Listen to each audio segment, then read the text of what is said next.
I'll be right back. Let me get my notes.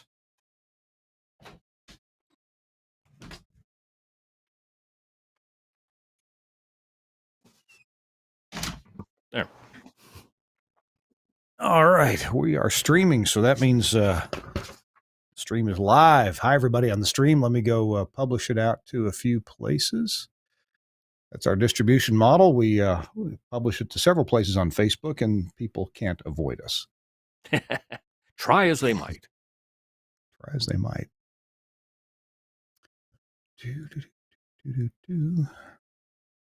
Now the stream is.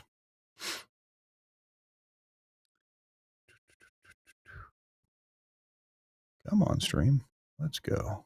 Where are you? It's trying.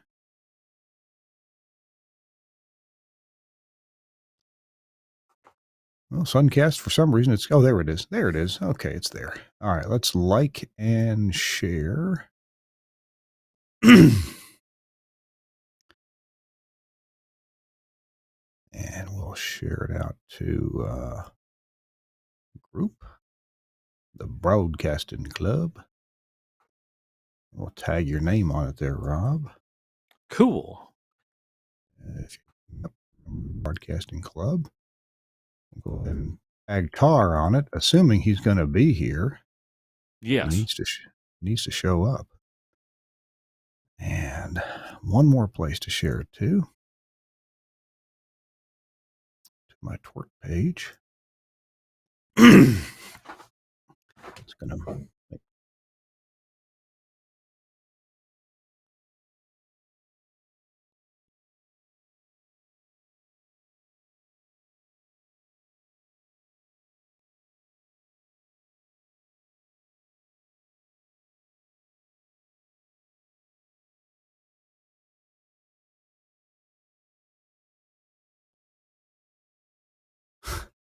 Facebook has just got this. Sometimes it works and sometimes it just doesn't. I mean, I know how to use Facebook. Been using it for what, 15, 18 years now.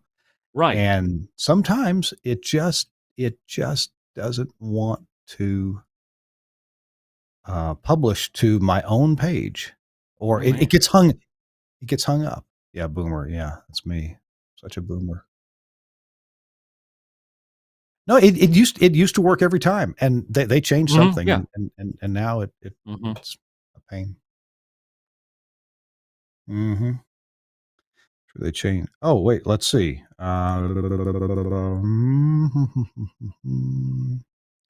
Okay, Chris won't be here.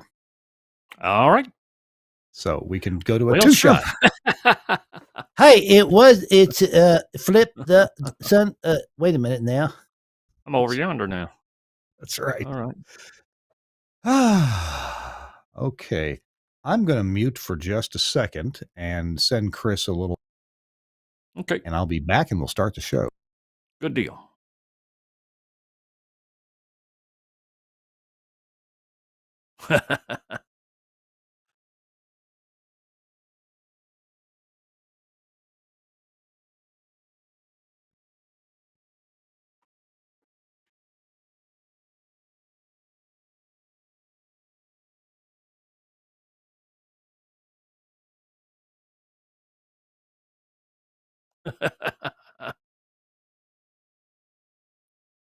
It's a reality where he is.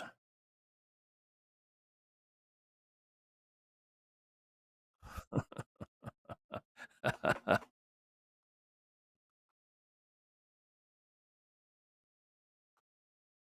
right, that's that side, that's that side. I'm backwards. Okay.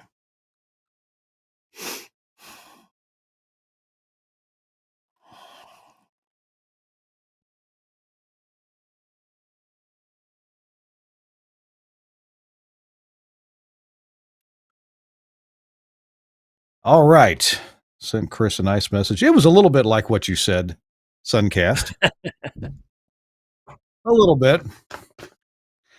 So, all right. Today's show, for those of you joining us live on the network, glad you're here. Today's guest is Rob Grayson. We're going to do a formal intro in just a minute.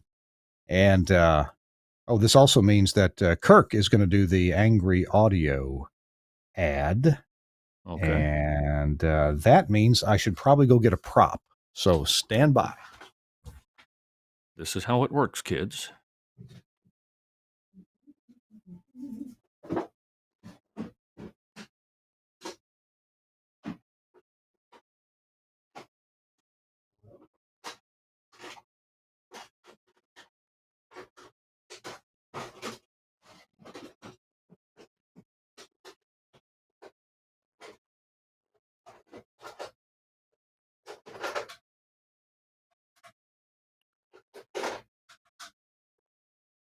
Okay.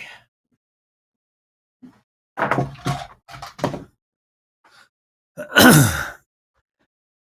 right. It's 4:01 Central Time, so we're right on time, a minute or almost 2 minutes late. That's all right. Hi,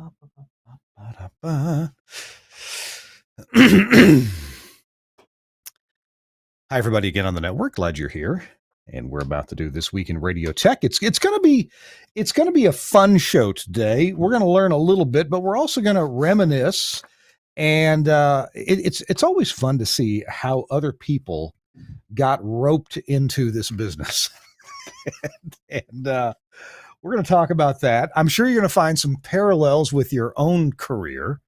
And if you're just starting in our business, broadcasting, broadcast engineering, maybe you'll find some interesting things to look forward to. You probably find a few things to avoid, and maybe you'll find some nice things to emulate. So we'll introduce our guest in just a minute.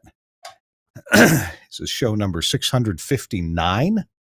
Holy cow, we've been doing this a while. About 14 years by last count. I need to count again, make sure I'm still right. All right, here we go. This Week in Radio Tech. We'll start the show in 3, 2. Hi, welcome into This Week in Radio Tech, the show where we talk about everything from the microphone to that light bulb from the top of the tower. I'm Kirk Harnack, your host. So glad you could join us. We're here with episode number 659 of This Week in Radio Tech. And I'm in Nashville, Tennessee. I'm in the Telos Alliance studio. That's what we call it because they give me about an hour and a half off from my usual Thursday to do this show. That's my full-time employer, Telos Alliance, and I'm so delighted to be associated with them. Have been for 23 years now, and there's just awesome people there and make some cool stuff. In fact, we're gonna in a few episodes we're gonna take a tour of a new radio station that I built in Oxford, Mississippi. But that's not the topic today. Today's topic is a fellow broadcaster named Rob Grayson. We're going to bring him in just a minute, not just yet. I do have a little piece of sad news, and that is that Chris Tarr will not be joining us today. I hope he'll be back here next week, and he just couldn't make it with us today. So hopefully Chris, my co-host, my beloved co-host, will be back here next week. All right, well, I guess that's enough introduction from me. I'm in Nashville. It's a beautiful, hot summer day, a little bit cooler than it has been. Look at that. The temperature outside, it's 77 degrees. It's actually it's cooler outside than it is in my office today. So it's a beautiful, beautiful day. And speaking of beautiful day, let's go to this guy here, Rob Grayson, my friend from Facebook. And, Rob, you and I have almost crossed paths numerous times, but never really worked at the same place at the same time. How you doing, Rob Grayson? Good to see you. Just fine. Thank you. We've been that close to so many places along the way. We all know the same people in the same set of circumstances, but at different times. Obviously, I got the head start. Well, you're a couple of years older than I, but not much. Oh my goodness, Rob, we titled the show "The Transmitter We Got for Christmas," and we're going to start with that story in a few minutes. But why don't you give us a little tease about this story before we head into our first commercial sponsor announcement? What's that about? Before I could actually beg people to let me be on their radio station, I tried building my own little radio stations under the inspiration of my brother, who was able to do these things and actually understood how they work and all of that stuff. I came into it the other way with the determination to make the thing work and run it until it doesn't anymore and then build another one. So that's about the size of it. We started with little bitty let's see, we'll tell you the story. I'm going to tell you that story in a minute, so I'm going Yeah, to wait for yeah. that. But that's the basic of it. Is I just built my own stuff and then coerced someone into saying, "Okay, we'll let you be on. Quit bugging us. This way, You know, maybe you'll go home. You won't just hang around all the time." and this must have been back in the the late 60s that or early 70s that you got this transmitter for Christmas? I think Walt got his in the '60s, and my brother Walt, Okay. who's a longtime radio guy, longtime TV guy, and the most beloved man in Central Mississippi for his TV work and everything, and the people who know him from that. He got it as a present. It was a GE, and it came in a plastic case. And I'm assuming there was some assembly required and all of that stuff. And I found out you could broadcast on this little transmitter and get it halfway across the yard, maybe all the way over to Birchler's store across the street if the wind was blowing right. And that just fascinated me. That was just the coolest thing. And Oh, as time went on, there were other ones that we would get. He built an ICO FM kit and built it okay. actually in a little aluminum mixer. He had it all integrated into one thing. Hmm. And he got busy working and, grew up and all of that stuff. So he gave it to me. I took the thing and hooked it to the flue of a gas heater that wasn't hooked up anymore. It's an old gas heater flue, and that was my antenna. And I got about a half a mile out of that thing. Oh my gosh. Well, I bet that did okay. Was it like a vertical flue, right? Went out to the roof? That's correct. Yeah. It's Oh, wow. totally the wrong design for an FM antenna, but what did I know? Well, this was What do I know? FM. Yeah, Tell you that one was FM. First we one was will AM. Yeah. we will get to all that right now. I got to remind you, our show is brought to you in part by our friends at Nautel, and Suncast has a little website to show you here. This is the Nautel and their HD radio products, and I know we've talked about this a couple of times because I'm just so amazed at what Nautel has engineered for HD radio. They've made some improvements to the original design of HD radio, at least in terms of transporting the HD signal from one place to another. On this webpage, this is on the Nautel.com website, and you go to the digital radio products, and you can look this up. There's a box there called the HD Multicast Plus. This, of course, it contains code that's some of the approved Ubiquity code to make HD radio happen. But they've put the import and the export into one box. And then the output of this box is what's called an E2X signal. And this means that you can put this box at your studio site. That's assuming that your transmitter is elsewhere, and get a fairly low bit rate, a little over 100 kilobits per second signal, IP packet signal comes out of this and goes to your transmitter site. And it's pretty robust. And I've engineered now at a couple of stations that are using this. One of them is mine, although mine happens to be at the transmitter site. We were able just to put everything together. But if we didn't have our automation systems and our actual software audio console, if we didn't have them at the transmitter site, we would have that Multicast Plus box at the studio. And we would have just a small signal, the 100 plus kilobits per second, going to the transmitter site to carry our HD1, HD2, HD3. Really cool setup that Nautel has engineered here, and it's just awesome. And then I've told you the story before last week about how we were able to take a Nautel VS 2.5 FM transmitter that was 10 years old. And I had actually repaired it in the past and forgotten that I had repaired it because it was so long ago. It blew up a PA module from a lightning storm. And I replaced that. There's a video on YouTube you can find of me replacing that. I didn't have a good soldering gun, a big one with me. So I had to run to Walmart and buy a gas-fired soldering torch and replace the PA pallet. Well, 10 years later, this transmitter is available. We put it in Oxford, Mississippi. We do the couple jumper modification to make it ready for HD. We buy the FM HD exciter that Nautel makes. It's on your screen right there, and add the multicast box, and bam, we're on the air with FM that sounds fabulous, and HD1, HD2, HD3. I mean, it was really an easy setup. So I'm just delighted that Nautel has this engineered, and you can find out all about it at the Nautel website at nautel.com. Every once in a while, check back there, and we'll try to make you aware of it, about their webinars. Actually, they're Transmission Talk Tuesday roundtable discussions. Jeff Welton is going to be on the road for a while, and I'll be meeting up with Jeff at a few locations. But as soon as those get back on the air, so to speak, we'll let you know about them, and you can register and attend their Transmission Talk Tuesday. Thanks, Nautel, for sponsoring This Week in Radio Tech, and thanks for making broadcasting easier, cooler, and better for us engineers. All right, let's see here. It is Kirk Harnack and Rob Grayson on the TWiRT this week. And Rob, you and I have been friends on Facebook for a long time. As we mentioned, we haven't crossed paths at any broadcast stations yet. But you're now the program director at a radio station that I used to do engineering for back, 30 years ago in the Memphis, Tennessee area. You're in Covington, Tennessee. Tell me about what you're doing there. It's an interesting little thing. I was going to, I was in radio forever and forever, and then got into studio engineering, working for a guy named Skip Wilkerson at Wilkerson Sound Studio, but kept my feet in doing part-time on-air stuff, this, that, and the other.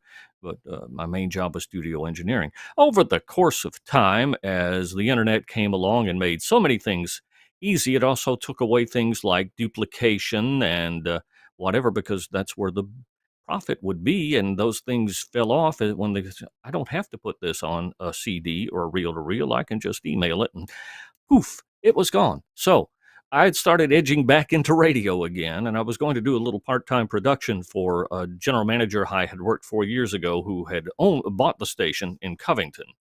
And in one of those weird situations that happens in this business, it seems the program director quit right before I started to walk in the door. I had been a PD at age 20 for this guy in Jackson, Mississippi that was the general manager, and he said, guess what? You're the PD.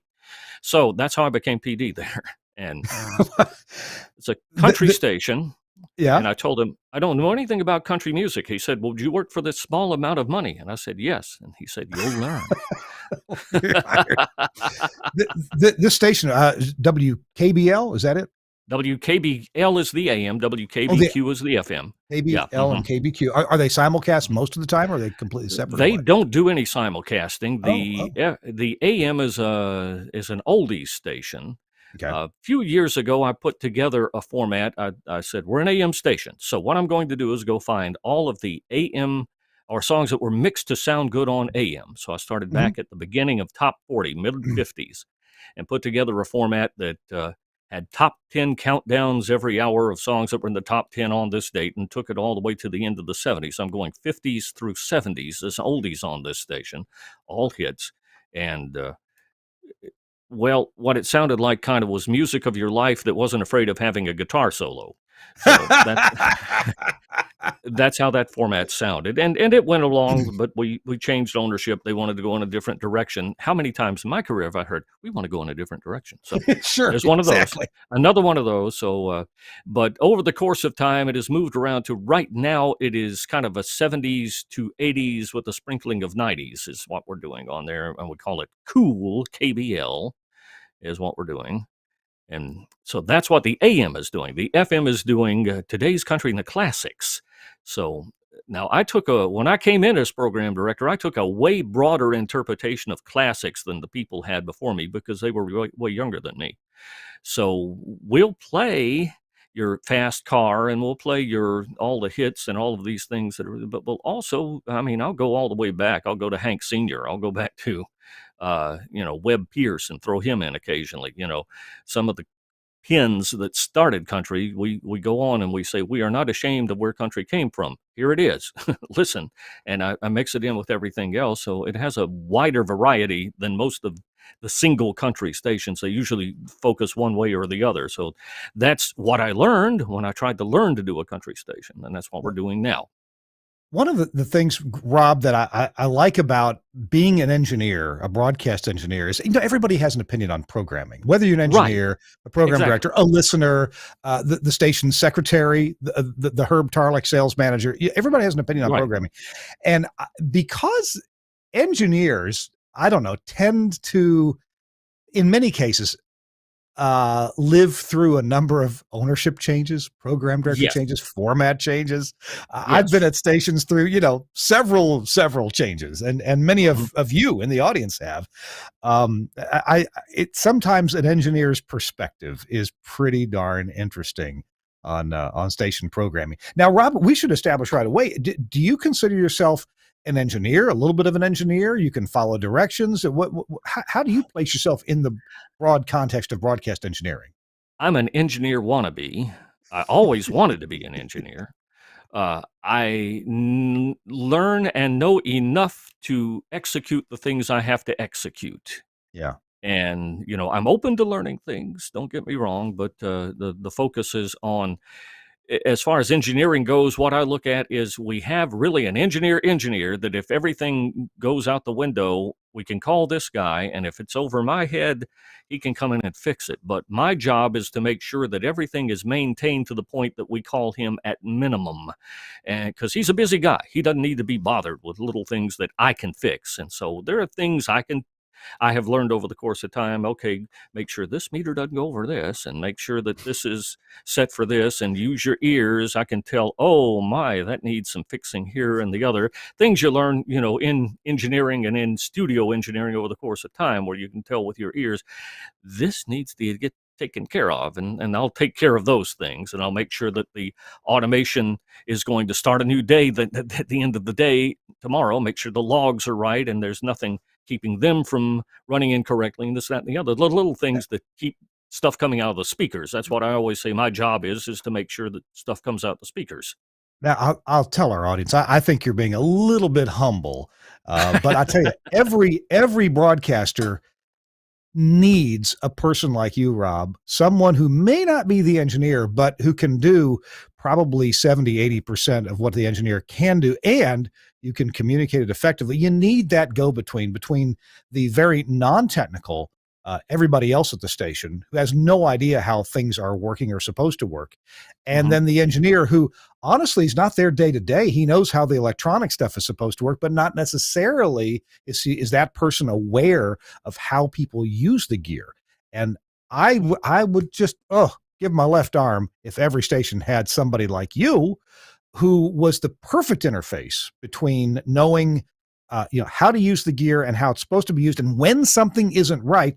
And you're very likely to be able to pinpoint at least the area where it's not right. And that is worth a lot to the station and to the contract engineer who's not there all the time.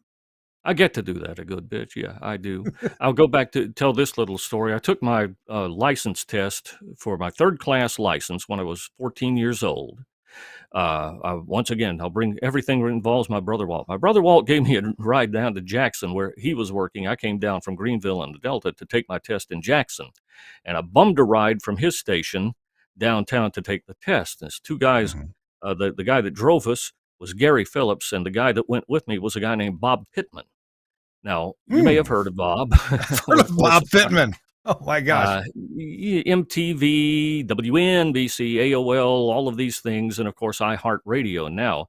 And I have to say that that was the last time in my life I ever actually saw Bob Pittman. Was in the car to go take the test. Our paths diverged, but I got my big head from getting that at that age, and said I'm going to take my second class test next year. So I went back at 15 to take my second class test. And I guarantee you, at the end of they took my test paper and they passed it around among the graders, and they just tacked their bump on the board and say, "You want a good laugh? Look at this." So that kind of discouraged me from pursuing the direct getting into engineering thing at that time. Kind of overstepped, but I've learned, that's the thing. I don't read fiction. I read stuff about this.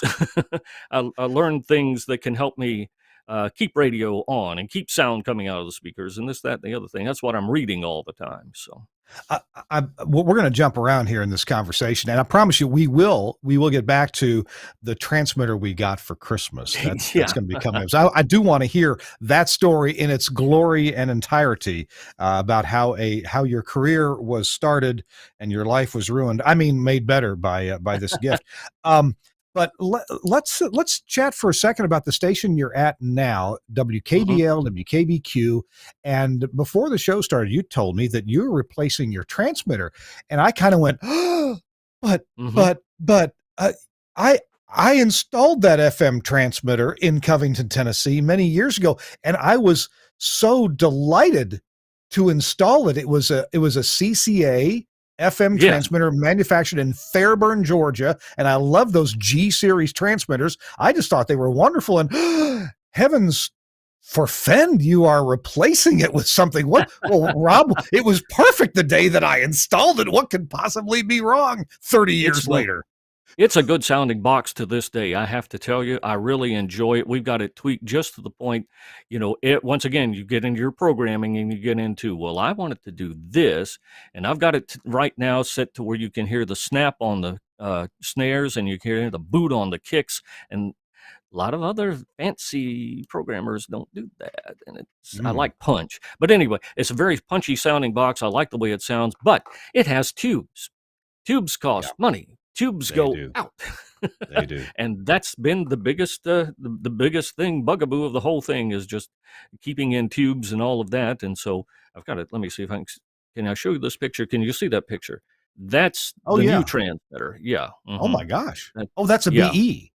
Is that what it is? Okay. Yeah, Yes, it it is. says BE. It says BE on the front of it. If you look at the Okay. picture Well, there. yeah. I haven't seen it in person. This is our consulting engineer, Tom Nichols, has put this thing together. Tom. And Oh my goodness. I didn't know he was your engineer. Okay. small Tom Nichols. world, isn't it? Yeah. Yeah. Yeah. We need to So get Tom on the show. He's a good guy. Yeah, Tom does that FAA engineering. yes, He he checks and does. makes sure ILS systems are properly aligned and things like that. That's why I try to keep all of the engineering out of the up to date and going and all of that stuff, so I don't have to bug him because he has to keep those planes in the air. So I Yeah. don't want to waste Yeah. his time. Wow. Yeah. So you're replacing the CCA, which Yes, do you have does it have? I guess it has two tubes. It's got a driver an tube and then IPA. the Yeah. PA tube. Yeah. Yeah, that is right. And it's a funny thing because if you look on the plate in the back, it is a 5,000. And if you look on the plate that's on the front of it, it's a 4,000. So I don't know.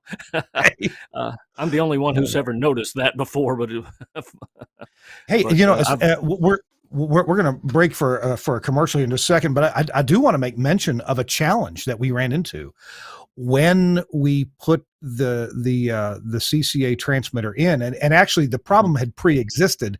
This just gave us an opportunity to find the problem and solve it. And yeah. Rob, the problem was this: we noticed scanning the dial, the FM dial. We noticed that what frequency is KBQ on? 93.5. 93.5. And what is Mhm. the AM frequency there? 1250. 1250. Well, if you take 93.5 and you subtract 1.25 megahertz, Mhm. whatever that frequency is, that'd be Mhm. 92.75. And if you Mhm. add 1.25 megahertz, that's the AM frequency plus and minus the FM frequency.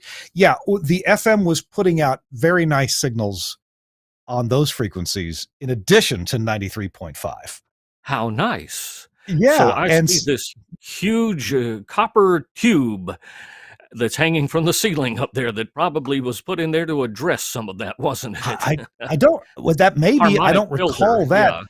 I recall getting some toroids. I don't we didn't get Yeah. them from Nautel, but Yeah. and maybe some capacitors. Anyway, we found that the BNC cable that went Mhm. from the audio processor, which I'm guessing at that time may have been an Orban Optimod 8000, whatever the And guess processor what? was.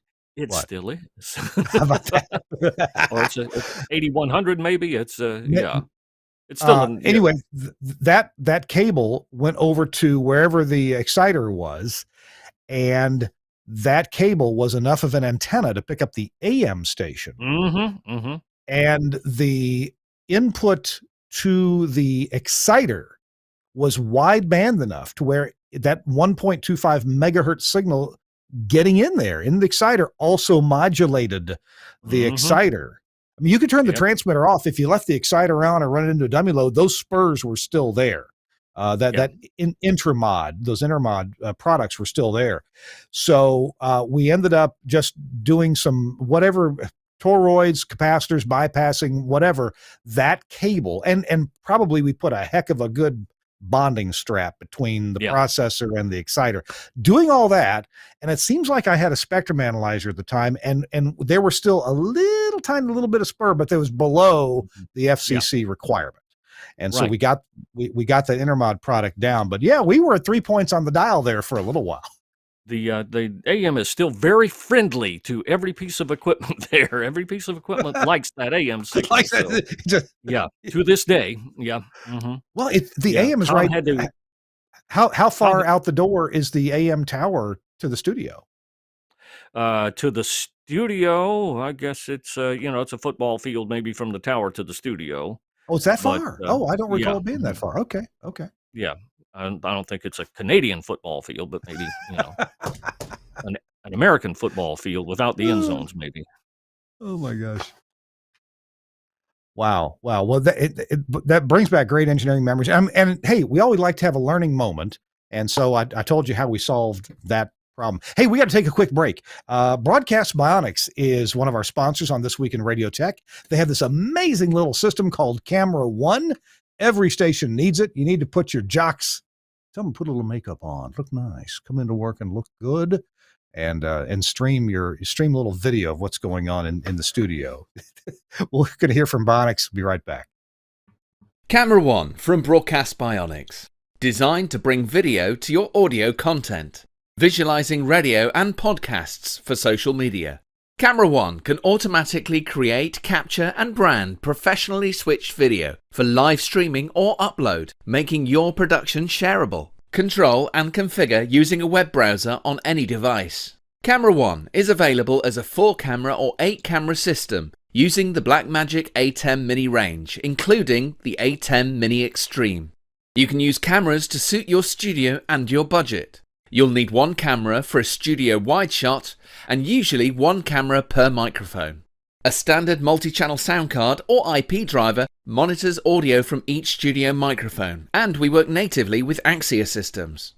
Ideally, this will be a post-fader feed from each mic, although you can use pre-fade audio or a mic split if that's all you have available. These audio levels are used to intelligently switch the video feed when each contributor is talking. You can also group microphones together into one shot and use the audio from a mixer's aux bus. You can use Camera One's auto switch feature, or disable it and switch using the on-screen buttons or the buttons on the A10. Recordings can automatically start when you tell the system you're on the air. This on-air indication can be linked to your studio's red lights via IP or an Avantec Adam GPIO interface. You can quickly browse all the videos that have been automatically created during your broadcast, download them and post. Camera One is a user installable system. You'll need a good spec Windows 10 PC, i7 with plenty of storage and 16 gig of RAM. It's better if this machine isn't used for anything else. Remember, you can control the software in a web browser on another device on your network. Camera One, a thrifty way of creating scroll-stopping video from your show or podcast from Broadcast Bionics. These guys at Broadcast Bionics, pretty amazing stuff. Camera One, and remember their virtual rack system that I've told you about a few times, and Dan McQuillan was on the show talking about too, to virtualize your broadcast infrastructure, like your phone system, your Telos phone system, your audio consoles like we're using now at our stations in Oxford, Mississippi. Pretty cool stuff. Thanks a lot to Broadcast Bionics for sponsoring This Week in Radio Tech.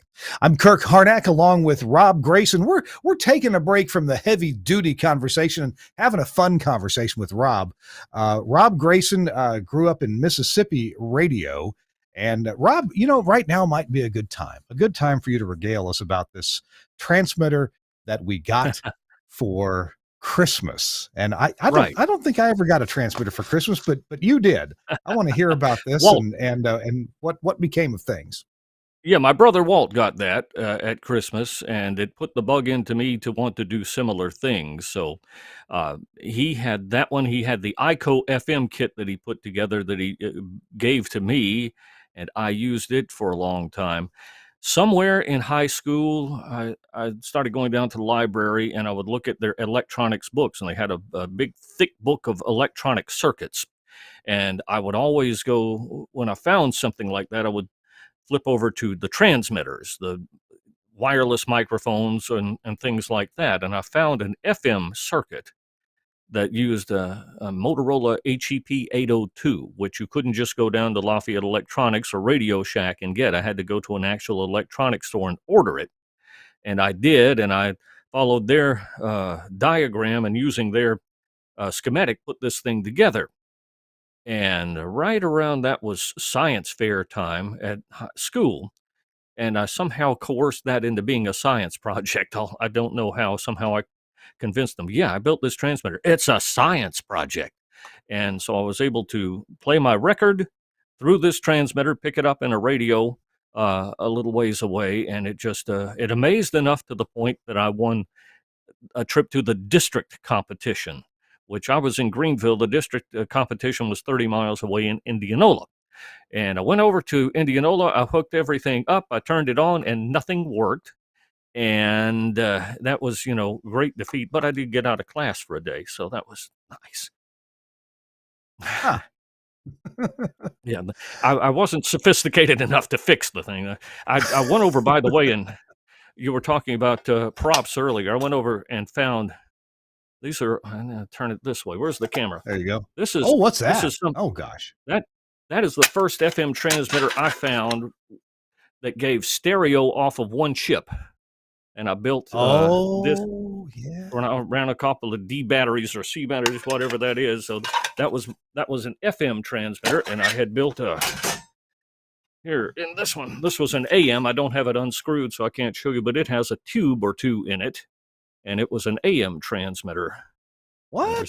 Wow. Yeah, Oh, wow. So evidently, I kept doing these, even though I was supposedly grown up and everything. I kept building these things for some reason. I know why I built them. I know exactly why I built them, is so I could run music while I was out in the yard cutting the grass, and I could listen. This is before Spotify or anything like that. I could just run music over this and listen to it in my little headphones while I was cutting grass. So that's why I built those things. Walt, my brother Walt, let me tell you one about him real quick. He, like I said, has always understood this way more than me. One of his hobbies is rebuilding old AM radios, and he has found that modification on an All-American 5 AM tube radio that you can turn a couple of things around and turn one of those into a transmitter. And that's what he does. He plays music on his little transmitter and goes out and cuts the yard at his house. Wow. And you're right. People used to do that.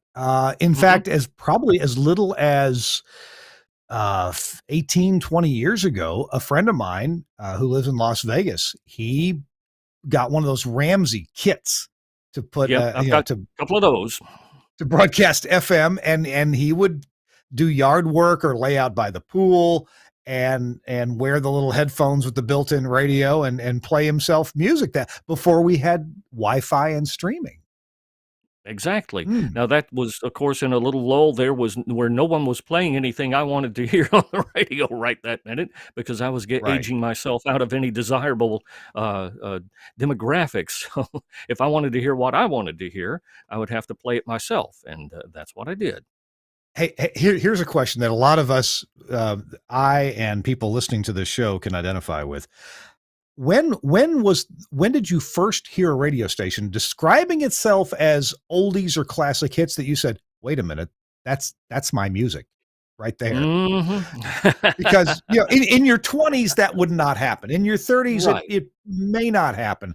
I think I was in my probably late 30s when in Memphis one of these Aero format stations came out. Right. And I thought these aren't current hits. This is my music, but this isn't oldies current. And goodies for you senior citizens. Yeah.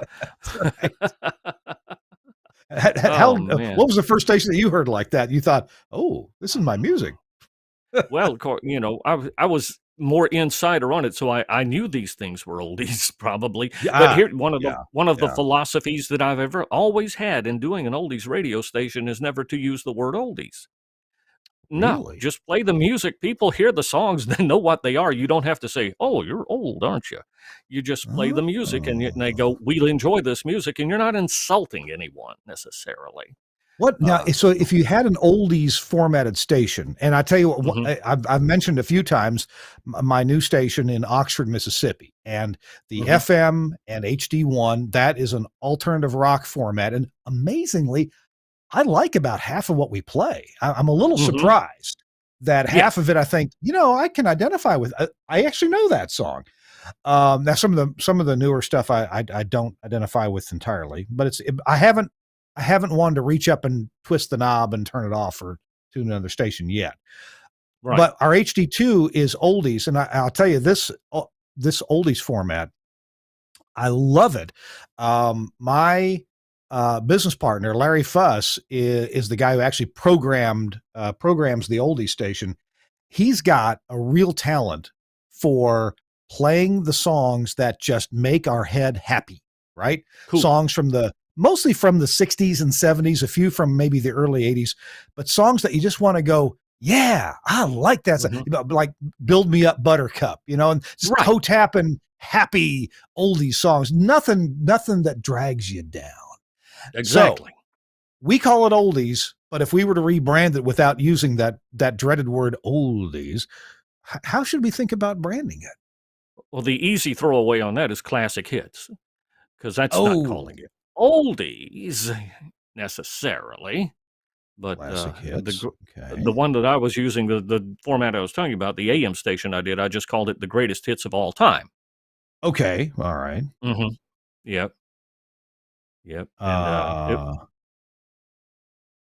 you're writing these greatest down. hit. Good. Well, I'm just, No, I'm just kidding. there's this new acronym, new to old boomers like me, GOAT, right? Yeah. Greatest of all time. Yes. So greatest Exactly. hits of Yeah. all time is still kind of GOAT.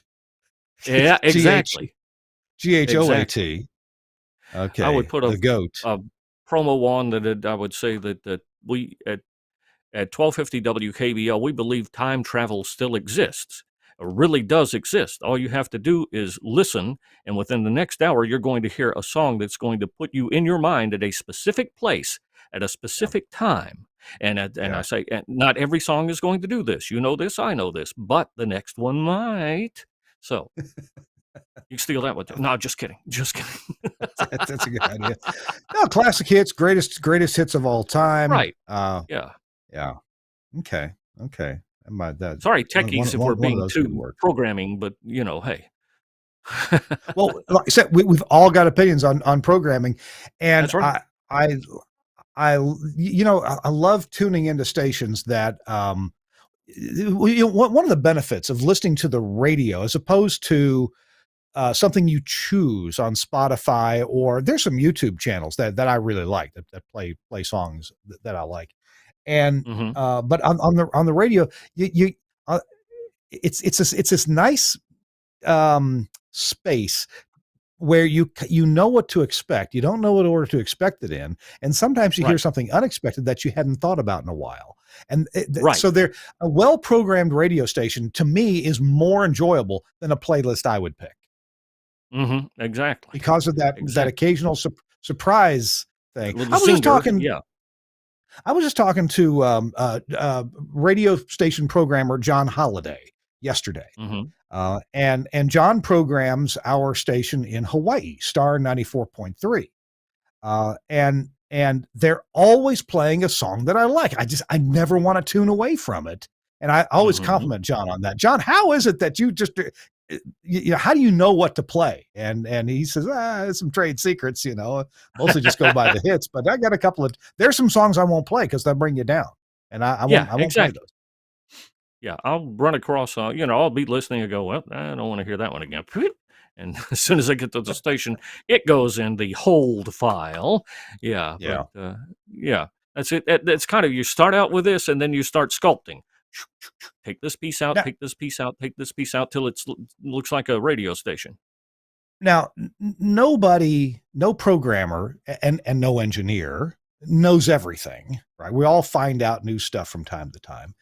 Right. I wonder how can a programmer be circumspect just as how could an engineer be circumspect about not rejecting something that he doesn't know when in fact, if you put it in the world of oldie songs or classic hits, Mhm. it was a Mhm. hit. I just didn't know about it. And that, Right. Rob, I came across that this week. I posted uh, the song "I Gotta Get a Message to You." Bee I didn't Gees. know the beat. I didn't know the Bee Gees did it. I had no idea. Oh, yeah. Mhm. I knew it from Bobby, bluegrass guy. Um, Mhm. I can't think of his name right now. I only Mhm. heard it done in a bluegrass version, and then I found out Yes. 50 years earlier the Bee Gees did it. Now, see, Yes. I would have rejected the Bee Gees version because I didn't know about it, and people said, "Well, duh, Kirk, you didn't know about that." 1968. Come on, should have known When I about that. put together the oldies countdown format, which was the OCD format, because of what it took to make everything rotate just right and have everything come up to where these top 10 songs came up that were on this date and all of this stuff, and the music changed every day because I would have to go through the charts that changed on that day and move things around so they'd be in the right place. So it became the oldies countdown OCD format is what it became. But when I put that together, my initial thought was I have to go into this with an open mind because a lot of these songs were hits. I don't necessarily want to hear them again ever in my life, but I'm going to give it a chance. I'm going to put it out there and see, if nobody complains, if everybody likes it, or I'll pretend I really do research and say, if the research comes back right, like I'm one of those genius research guys or something. But it's all instead gut, and I've got plenty of that. So, you know. But as I do, you put it all up there, and then you kind of see what works, what doesn't work, and you work your way from there. Just and I'm drawing an analogy here because music is easy to draw an analogy to. Hey, just because you haven't heard a song, or just because you Hmm. don't like a song, doesn't mean other people don't like it. They I'm used, sure there's a few songs yeah, that I just would rather not hear again. And yet, right. most other people do like it, right? Hmm. Yeah, they So, used to tell us don't ever on air complain about a song. Now, of course, a lot of anti-hero DJs have made their living off of being sarcastic about everything in the world, but they said don't ever mm, complain about a song on the air because it's somebody's favorite song, or we wouldn't be playing it. good point. Now, Yeah. I got to tell you, Rob, there's a few that I just don't understand. Why was Surfin' Bird and ever a hit? I just don't know. I I could live the rest of my life never hear Surfing Bird, and my life would be fine. I'd be just fine. Exactly, But there's exactly. somebody that likes One it. of one of the things I like to do is I'm the kind of guy that they made. If you remember the instant radio station package that came No, out way back when, where no, what's that? they would have a bunch of generic shouts and a bunch of generic jingles and a bunch of generic beds, and you would pay this amount and you have rights to use it. And Hmm. I always want to be upfront and I don't want to use anything I can't use. So I paid that amount and I bought that package. And they would have jingles like WAAA, WBBB, WCCC, and you would have to take it in the production room and make it say the Chop right it up. letters. You chop it Uh huh. up and you use the bed and you use it creatively and chop it Oh my gosh. correctly to where you have your own jingles. And so I used that when I put together the countdown thing. They had the countdown stuff to work with. That helped me a lot on that. And then as changes would come along, we had a classic hits era we went through. We called it classic hits. And I actually sang the jingles myself because I worked cheap. Oh my gosh. What? You sang the jingles yourself. I Oh sang the wow. jingles myself. There's still a slow jingle that's me singing on it, and you get in the Wow. production room, you just stack your voice. There was an old Beach Boys song, all summer. Was it all summer long? Yeah, we've been having fun all summer long. Do do do do do do do. The sitting in my car outside their lawn. That one, I put together a joke jingle for Ron, Steve, and Karen and Ron and Steve and Karen on my way. There's no better way to start your day. And I stacked the harmonies on it and all of that stuff and gave it to them as an unsolicited jingle. And bless their hearts, they actually played it. Oh my gosh. Rob, I'm having a blast chatting with you here. I mean, by the way, speaking of custom jingles and things like that. Something I haven't heard yet, and I'm sure we're going to, is jock shouts done by artificial intelligence voices. That will be. I can see that. Will, Yeah. Yeah.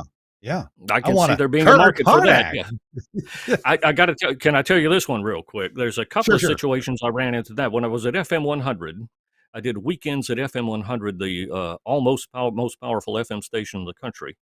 And I took the Ron Olson jock jingle, went into the production room and overdubbed, but great, great, and made it Rob Grayson. So instead of Rob Olson, Rob Grayson. That's right. So because they sure weren't going to spend money to get a jingle for me, the weekend guy. So I used that on the air, and there's for a little while here, a while back, I did a tribute to 68 WMPS Music Radio that's on the current WMPS, which is owned by Flynn Broadcasting. They wanted to go back and do a 70s type show for the weekends, and we used the old WMPS jingles, and I found the jock shouts and was able to take probably Ron Jordan and Dan Wilson, and out of Ron Jordan and Dan Wilson, make it go Rob Grayson. So, oh gosh, I'm just a production fiend, is what I am. Hey, we're talking to Rob Grayson, and Rob's a radio guy, just enough of an engineer to be either dangerous or helpful, and usually the latter. I'm Kirk Harnack on this one. Helpful, yeah. Hey, our show's brought to you in part. I want to share this with Rob. This device from Innovonics, and our crack producer here, Suncast, is going to show you live this Innovonics device. Now, this is not a modulation monitor. This technically is a rebroadcast receiver, but this one is actually at one of my radio stations in Mississippi. This is in Cleveland, Mississippi, and Suncast has remoted into it using super secret credentials that I gave him. And as you can see, we got a whole list of presets of radio stations. I tell you what, for those of you who are engineers, and that's most of you in the audience, how many times have you gotten a complaint from one of your listeners or a staff member, but they don't seem to understand if the station is on or off the air, if it's a dead carrier, if there's no carrier, just what is the problem? And this receiver lets you hear your stations in a remote market. And let's see if Suncast, I don't know if he has the ability to punch up the audio here and let us hear it for a second. We're tuned in to WDTL. There you go. There you go. And I don't want to get a DMCA takedown here. So just the point is, you can, even from your phone, from your smartphone, you can remote into this thing, even while you're driving if you have to. And you can listen to stations in a remote market. And it just so happens that at this station, even though this facility that I have this located in, this Innovonics Aaron 650, even though it's not exactly centrally located, we got a log periodic antenna on the STL tower, and we can pick up every one of our stations except one from this location. And so we even a 250 watt translator that is 45 miles away, we can pick up on this. We can get the RDS information. We can check and make sure everything's live, that it's looking good, that the modulation is reasonable. Again, it's not a mod monitor, but we do have meters that show that. And it's just amazing. I absolutely love this box from Innovonics. And frankly, I wish we had bought it years and years and years ago. And I tell you this just because, some people look at Innovonics gear and they say, well, that looks handy, but maybe it's a little spendy. I tell you, it's worth it. It is absolutely worth it. Innovonics has a great selection of equipment, and you can check most of them out online at their website. Just look up Innovonics Broadcast and go to their website, and they have online demos from their factory. And it's California radio stations, so their factories in California. Mod monitors, rebroadcast receivers, all kinds of equipment to check on the quality of your stream, make sure your streaming is going well. And Innovonics has been around for years. And that was actually the very first piece of broadcast gear I ever bought. When I was literally 19 years old, I bought a MAP 2 AM broadcast audio processor for a little AM station that I was the manager of when I was 19 years old and loved it. Oh my goodness, that thing made our station sound so much better than what it was. Innovonics, amazing equipment, and I can just wholeheartedly recommend their Aaron series of rebroadcast receivers. We bought one for our Oxford, Mississippi stations that also picks up the HDs, and that gives us a great indication right away. Are the HDs on? Is there any kind of problem with them? It lets us listen to them. So check them out. And of course, if you want Innovonics gear, there's no better place to get it at all than Broadcasters General Store. bgs.cc is the website. You can buy all kinds of gear there, even television gear. They have studio lighting, they have cameras, they have things for your radio studio. Hey, my employer, Telos Alliance, they got all the Telos Alliance gear, the Telos VX, the Quasar consoles. They've got that new little Rave analog audio console. There's some Comrex gear. Everything you need for your radio station, there's that Rave console, is available at Broadcasters General Store. Even better, you can just pick up your phone and call them because they do phones really well at 352-622-7700. That's 352-622-7700. Keep that number in your phone, in your Rolodex. Call them at BGS. Thanks a lot, Broadcaster General Store, for sponsoring This Week in Radio Tech. All right, Rob Grayson is our guest, and we're just having fun talking about radio and a little bit of, yeah, go ahead. Yeah. While you're on Innovonics, I'm going to hold this up to see if you can see this at all. It's too bright to see. If you hold it up, let your camera adjust. Hold it right up there. Adjust. Okay, one picture at a time. One picture at a time. This is the WHBQ processing rack from 1976. This is before they had it in one nice little piece. I've got my finger here pointing at those three things are Innovonics right there that were in that chain. They had built their own multi-channel splitter and then ran it through processing music and voice separately. And three of those things were Innovonics things. So right there in that rack was that was the first Innovonics I ever ran across. It was funny because if you were on the air, you would run the music in the program channel and the voice all went in the audition channel, and it would recombine. They'd be processed separately and they recombined, and we all sounded like Dude Walker, whether we did or not. So, do you remember who came up with that processing chain? Was that Chris Carb or was that before Chris Carb? Bob Canner, and then Chris Carb implemented it out west. Okay. Yeah. Because we were an RKO station. We were the farm team of all the RKO stations, and we all went to work at WHBQ thinking we would be the one that would wind up on KHJ one day. And I can think of a handful of guys who did, but I wasn't one of them. But Rick Dees in particular, of course, went out and started his Hollywood odyssey at KHJ by coming from WHBQ in Memphis. Yeah. That's where Rick Dees worked there. That is correct, yes. Wasn't he there when he did Disco Duck?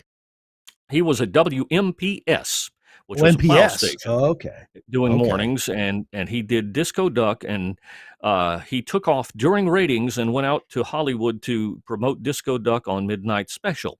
And the management at the station said, well, that's a violation of station policy. You took off during ratings. You're fired, which, of course, is what logic is this? Okay, you took off one day, so you'll be off forever now. And of course, WHBQ, he was the number one in Memphis at that moment, and HBQ scooped him up and made him their number one, and the linchpin of a whole wonderful staff of talented people, and put HBQ way on up there. So but that was he did it in Memphis, recorded the song in Memphis, and so let's delve into. Let's delve into a little engineering thing that I heard. Maybe you've heard a similar story about HBQ. They're a directional AM station, aren't they? 560, is that their frequency? That is correct. Okay, that is correct. 560 directional. Do you happen to remember how many towers HBQ has? 5 towers. 5 towers. 5 towers. Wow. Directional day and night. And that's one of the weird situations I ran into in radio, where there had to be an engineer on duty 24 hours a day, first class licensed engineer on duty 24 hours a day. Even when they relaxed the rules, they required a first class engineer, and that was a union engineering shop at that time.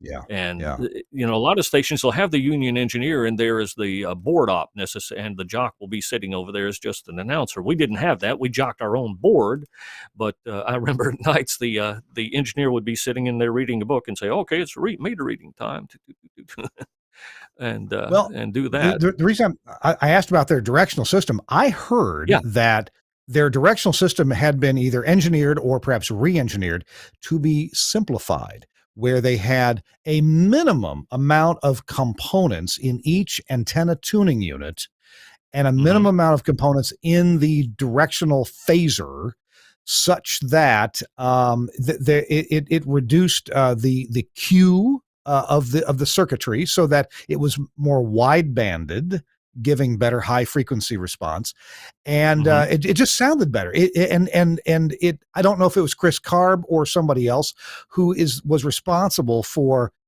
doing everything they could to simplify the directional pattern, so that at some of the towers, they even got it down to just one coil and one capacitor at the base of some of these towers. Now, I may be exaggerating this, I don't know, but I heard the story that array had been so optimized by simplification to get rid of as much as they possibly could and still meet their requirements for the directional I array. know Did you ever hear anything like that?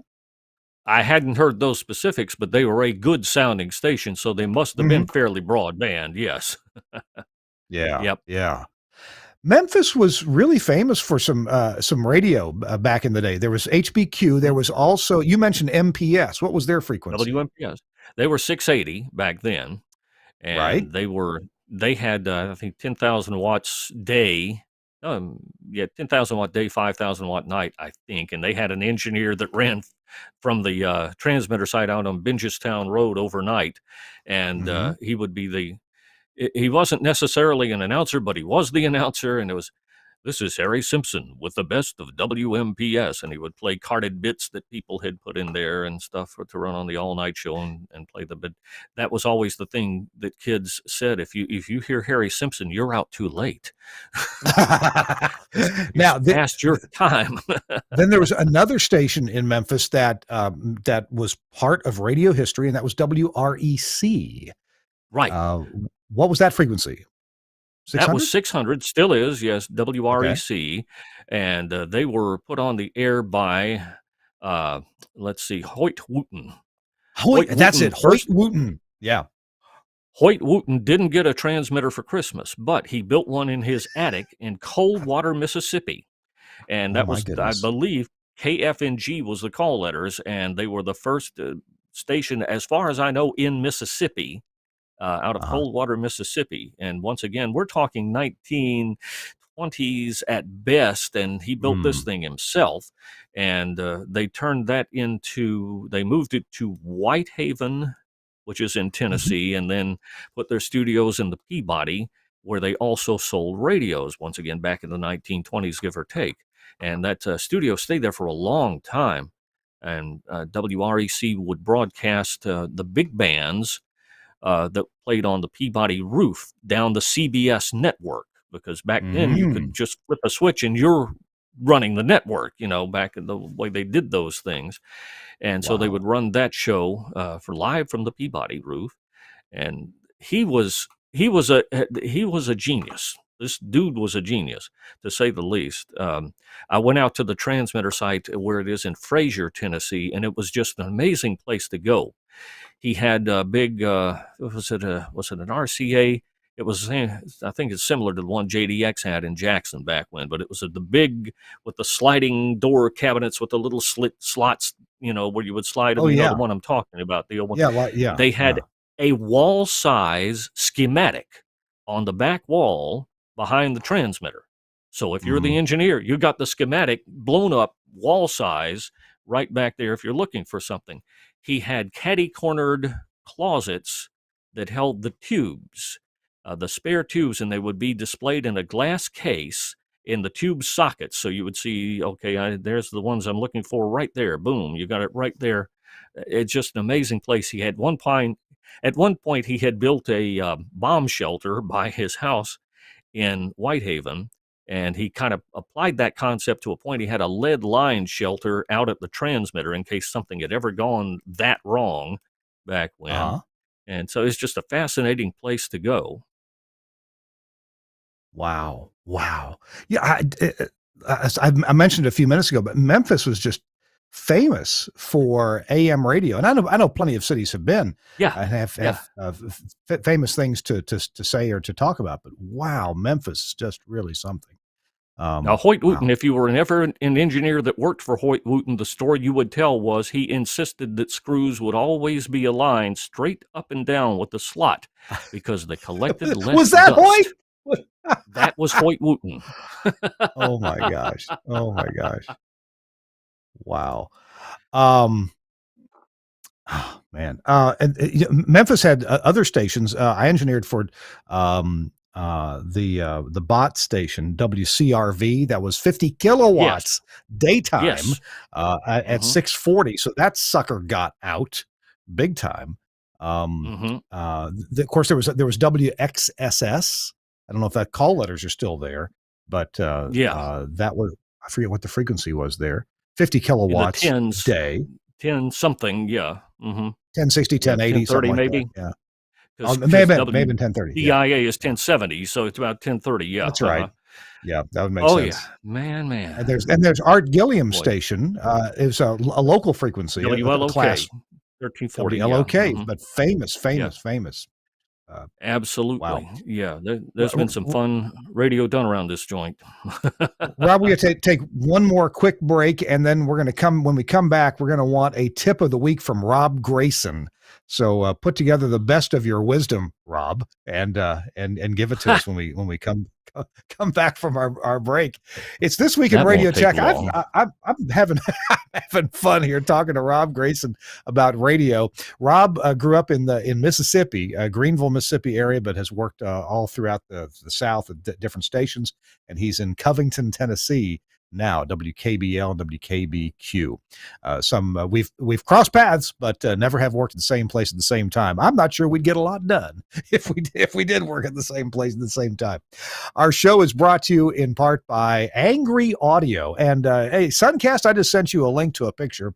I don't know if you can get that sucker on or not, but I want to show you a couple things here. Oh, there it is. That's me at my stations in Oxford installing the headphone gizmo from Angry Audio. You drill a round hole, which is, the easiest kind to drill, 2 3/4 inch diameter round hole, and you pop that headphone gizmo in there, and you have got, I didn't send any other links to Suncast. You pop that in there, and the bezel of the top of this thing covers up the round hole, and so you get this beautiful finished product.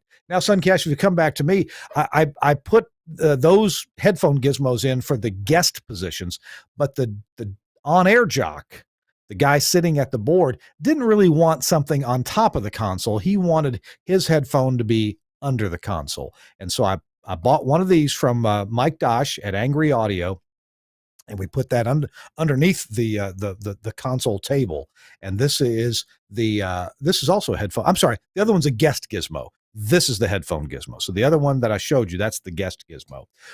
Well, this one's the headphone gizmo, and it's great. It's got headphone jacks here for both 1/4 inch and 3.5 millimeter. It's plenty loud. It's easy to wire because it uses the studio hub. So guess what? We came right out of the Axia X node, the analog X node, with a piece of Cat5 cable. Click, click. And I did power it because it was the only one on that line. So I powered it with the 16-volt AC power adapter that comes with it. We screwed it in the bottom of the console with 3/4 inch drywall screws. Had that done in about 40 seconds, maybe less. Done with that. Plugged it in with a piece of Cat5 cable. I think it was an 8-foot piece of Cat5 cable, and bam, done. Used shielded cable because that's what you're supposed to use with Studio Hub, shielded cable. And if you don't believe me, just ask Catfish. He'll tell you. They have other models too, like this headphone amp, which comes in a Decora style. So if you want to use a standard box with a Decora cover or a faceplate, you can use that. It's also powered by Studio Hub's powering standard. That's pretty awesome. And there's other things that Studio Hub makes that are helpful to you. If you need to go from the -10 dB unbalanced to a balanced circuit. This is so easy. It's powered over the Cat 5 cable with Studio Hub power, and this will give you balanced analog +4 audio from your -10 audio coming into it. And then also, if you need to convert analog to digital, you can do so with this adapter right here. And they have all kinds of adapters, things to make your studio life easier. Rather than get yourselves ground loops and other problems, use the right stuff. It's easy to use from Studio Hub and from Angry Audio. Thanks a lot, Angry Audio. There's the website, angryaudio.com.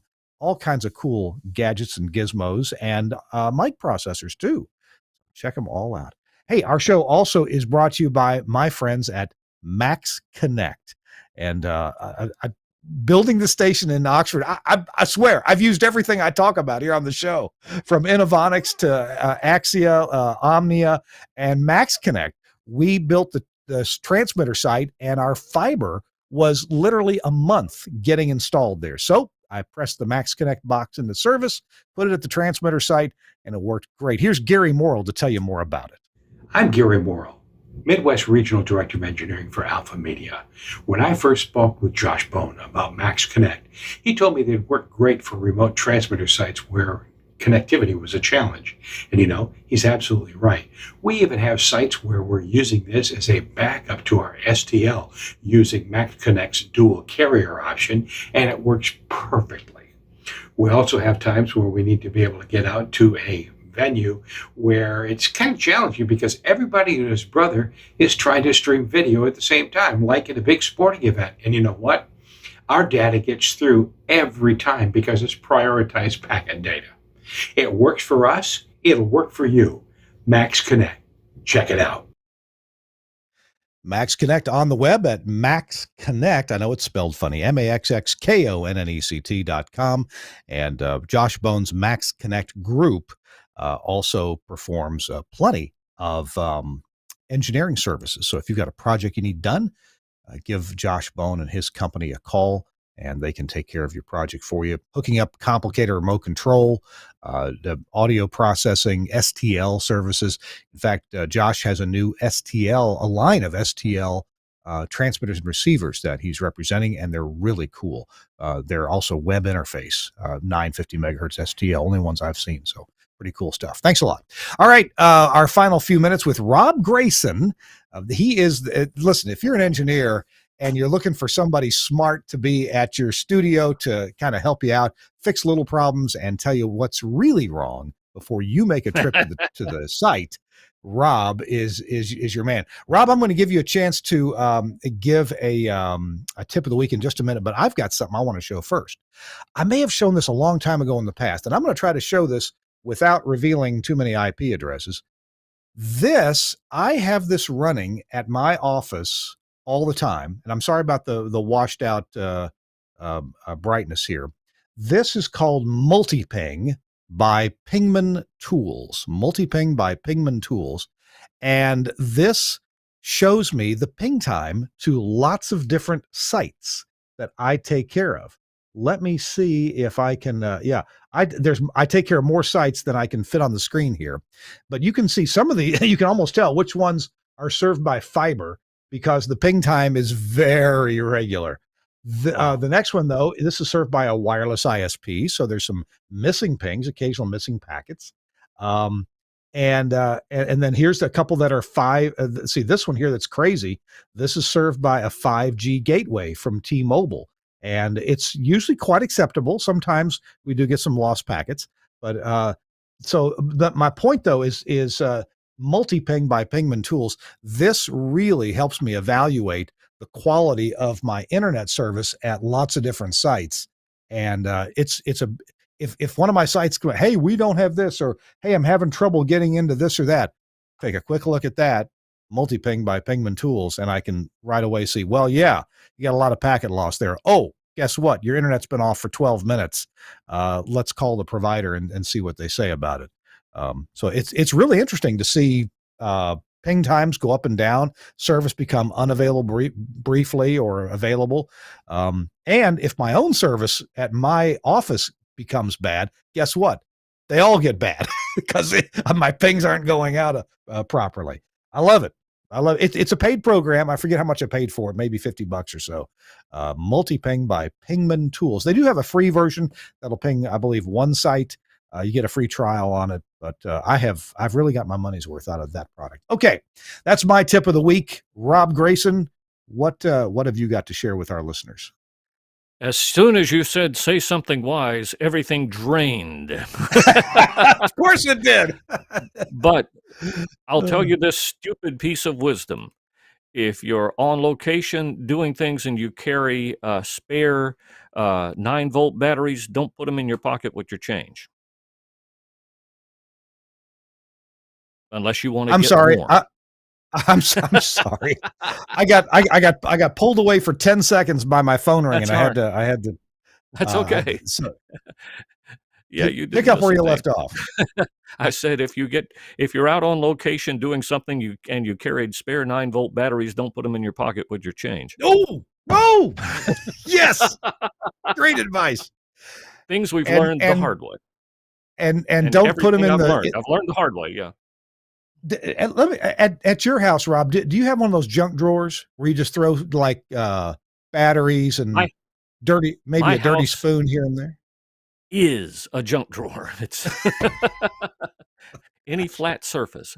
Sorry to my wife. Any flat surface I have access to. Yeah. But yeah, junk drawers definitely. Yeah. Mm-hmm. I don't throw things away because as soon as you throw it away, you need it. Yeah, you'll need it. Yeah, yeah. You know, I still have a cable in my drawer of cables. I still have a cable that will let me hook my Nokia phone to a fax machine in case I have to do that someday. You never know. you never. And as soon as I throw it away, somebody, will come hobbling up the driveway and say, "Excuse me, sir, I have a Nokia phone and I need to send a fax." Yeah. Gosh, Mm-hmm. Rob, it's been a joy talking to you, man. I really appreciate catching up with you very much. Thank you. And to you too. Thank you so much. All righty. It's This Week in Radio Tech. Rob Grayson, Program Director, WKBL, WKBQ, has been our host. Rob has been involved here and there with engineering and a lot of radio station operations. And I would say that, Rob's not looking for a job, but you want somebody like Rob to be in charge of operations at your station, because your life will be so much better.